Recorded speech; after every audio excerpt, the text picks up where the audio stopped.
Do like us. Comment on our video. And subscribe our YouTube channel. mahindraguru.com. The Brahmastra for success. Your success is our success. नमस्कार, आप सबका स्वागत है फिर से current affairs express running daily on mahindraguru.com में। Video को शुरू करने से पहले रिक्वेस्ट है आपसे, सब्सक्राइब तो करते ही होंगे, अब डाउनलोड कर सकते हैं हमारी महिंद्राज ऐप, जो कि एक 2-in-1 ऐप है जिसमें महिंद्रा गुरु के फीचर हैं और महिंद्रा के फीचर हैं। आइए देखते हैं आज की पहली सुर्खी। भारतीय रिजर्व बैंक ने रेपो दर में 0.25% की कटौती कर इसे 6.25% कर दिया है। LAF लिक्विडिटी एडजस्टमेंट फैसिलिटी के तहत रिवर्स रेपो दर 5.75 पर है और सीमांत स्थायी सुविधा या MSF दर और बैंक दर 6.75% है। इनको याद रखने के लिए सिर्फ इतना याद रखिए कि जो रेपो रेट है उससे 0.5 कम रिवर्स रेपो होगा और 0.5 ज़्यादा आपका MSF और बैंक दर होगा। तो अगर 5.75 अगर आपका 6.25 रेपो रेट है तो 5.75 मतलब 0.5% कम आपका रिवर्स रेपो और 0.5 ज़्यादा मतलब 6.75 पर बैंक दर और MSF। आइए देखते हैं अगली सुर्खी, ये पक्का पेपर में आएगा। 2016 का नोबेल पुरस्कार 3 भौतिकविदों डेविड थोलुस, डैंकन हिल्डन और कोस्टरलिट्ज को टोपोलॉजिकल चरण संक्रमण और टोपोलॉजिकल द्रव्य अवस्था के क्षेत्र में प्रस्तुत उनके सैद्धांतिक कार्यों के लिए दिया गया है। यहाँ पर अगर और सरल करें तो जो मॉलिक्यूलर मशीन्स का डिज़ाइन है उसके लिए इन्हें यह अवार्ड दिया गया है। अगली सुर्खी, माकपा नीत LDF सरकार ने अपनी महत्वाकांक्षी हरित केरलम परियोजना के लिए प्रसिद्ध पार्श्व गायक केजे सुदास को सद्भावना दूत बनाया है। क्षेत्रीय स्तर पर बहुत ही प्रचलित हैं, बहुत ही फेमस हैं, एक अच्छी चॉइस है हरित केरलम परियोजना के लिए। अगली सुर्खी, अमेरिका की रेटिंग एजेंसी फिच की द्विमासिक रपट ग्लोबल इकोनॉमिक आउटलुक के अनुसार वित्त वर्ष 2016-17 में भारत की सकल घरेलू उत्पाद दर 7.4% रहने का अनुमान है, जबकि वित्त वर्ष 2018-19 में यह 8% के स्तर तक पहुंच जाएगी। तो जो GDP की बात करें तो साउथ एशिया का जो पूरा मार्केट है उसमें हम देख सकते हैं कि बढ़त हो रही है। अगली सुर्खी, केस्ती कलजुलैद को एस्टोनिया की संसद द्वारा वहां के राष्ट्रपति के रूप में निर्वाचित किया गया। इसके साथ ही कलजुलैद एस्टोनिया की पहली महिला राष्ट्रपति बन जाएंगी।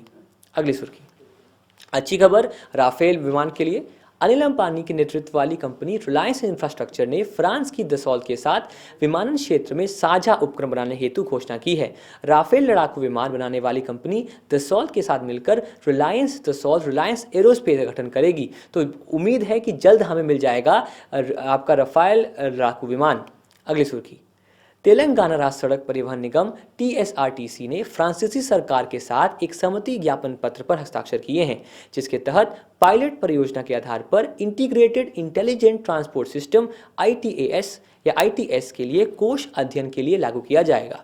अगली सुर्खी, एक और अच्छी खबर, विश्व बैंक ने दक्षिण एशिया को वैश्विक वृद्धि का प्रमुख केंद्र बताया है और कहा कि भारत की GDP जो होता है सकल घरेलू उत्पाद दर मजबूत रहेगी और 2016 में ये रहेगी 7.6 और 17 में रहेगी 7.7%।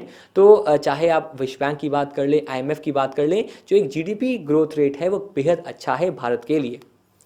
अगली सुर्खी, लेखिका अरुंधति रॉय ने अपने अगले उपन्यास the ministry of utmost happiness की घोषणा की है। ये उपन्यास पेंगुइन रैंडम हाउस द्वारा 2017 में प्रकाशित किया जाएगा। इनकी बहुत ही मशहूर किताब का नाम है the God of small things. अब बारी है हमारे सवालों की जो इन हेडलाइंस में बने हैं।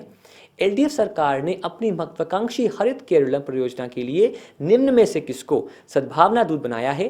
DK पत्तमल, MS सुब्बलक्ष्मी, ML वसंत कुमारी, KB सुंदरबल या KJ येसुदास। उत्तर है विकल्प 5 जो कि है KJ येसुदास। अगला सवाल, अमेरिका की रेटिंग एजेंसी फिच की द्विमासिक रपट ग्लोबल इकोनॉमिक आउटलुक के अनुसार चालू वित्त वर्ष में भारत की GDP वृद्धि दर कितनी है या क्या रहेगी? 8%, 7.8%, 7.6, 7.4 या 7.2%। याद रखिए सवाल है मौजूदा वित्त वर्ष का। उत्तर है विकल्प 4 जो कि है 7.4%। उम्मीद है कि आने वाले समय में ये हो जाएगी 8% पर। अगला सवाल, केस्ती कलजुलैद किस देश की पहली महिला राष्ट्रपति के रूप में निर्वाचित की गई हैं? ईरान, ऑस्ट्रेलिया, एस्टोनिया, मोजाम्बिक या तंजानिया। उत्तर है विकल्प 3 जो कि है एस्टोनिया। अगला सवाल, अनिल अंबानी के नेतृत्व वाली कंपनी रिलायंस इंफ्रास्ट्रक्चर ने फ्रांस की किस कंपनी के साथ विमानन क्षेत्र में साझा उपक्रम बनाने हेतु घोषणा की है? सलमसन, डसॉल्ट, ओरोरेसाल्ड, हम्बर्ट या जोडेल। उत्तर है एक ऐसी कंपनी जो बनाती है राफेल विमान। जी बिल्कुल, विकल्प 2 डसॉल्ट इसका सही उत्तर है। अगला सवाल, किस राज्य सरकार ने फ्रांसीसी सरकार के साथ एक सहमति ज्ञापन पत्र पर हस्ताक्षर किए हैं जिसके तहत पायलट परियोजना के आधार पर integrated intelligent transport system ITS के लिए कोष अध्ययन के लिए लागू किया जाएगा? तेलंगाना, झारखंड, उत्तराखंड, उड़ीसा या मणिपुर? उत्तर बेहद सरल है, विकल्प 1 जो है तेलंगाना। अगला सवाल, वर्ष 2017 के लिए विश्व बैंक के अनुसार भारत की अनुमानित GDP विकास दर क्या है? सवाल है 17 का, ना कि 16 का। 8%, 7.6%, 7.7, 7.4 या 7.2? उत्तर यहाँ पर है विकल्प 3 जो कि है 7.7%। अब एक और सवाल, भारत का कौन सा बैंक है जो म्यांमार की राजधानी यंगून में शाखा खोलने वाला है या खोलने वाला पहला घरेलू बैंक बन गया है, और ऐसा करने पर यह उसकी 54वीं विदेशी शाखा होगी? ICICI bank, SBI, axis bank, HDFC या PNB? उत्तर है विकल्प 2 जो कि SBI। तो ये एक सरप्राइज क्वेश्चन था। एक और सरप्राइज क्वेश्चन, कौन सोशल मीडिया प्लेटफॉर्म ट्विटर पर 16.1 लाख अनुयायियों के साथ, फॉलोअर्स के साथ एशिया में सर्वाधिक फॉलो की जाने वाली महिला बन गई हैं? प्रियंका चोपड़ा, अरुंधति भट्टाचार्य, नीता अंबानी, कटरीना कैफ, दीपिका पादुकोण? उत्तर सरल, विकल्प 5 जो कि है दीपिका पादुकोण। उम्मीद थी प्रियंका चोपड़ा पीछे नहीं होंगी। अब आ रही है हमारे आंसर्स की और हमारे विनर्स की।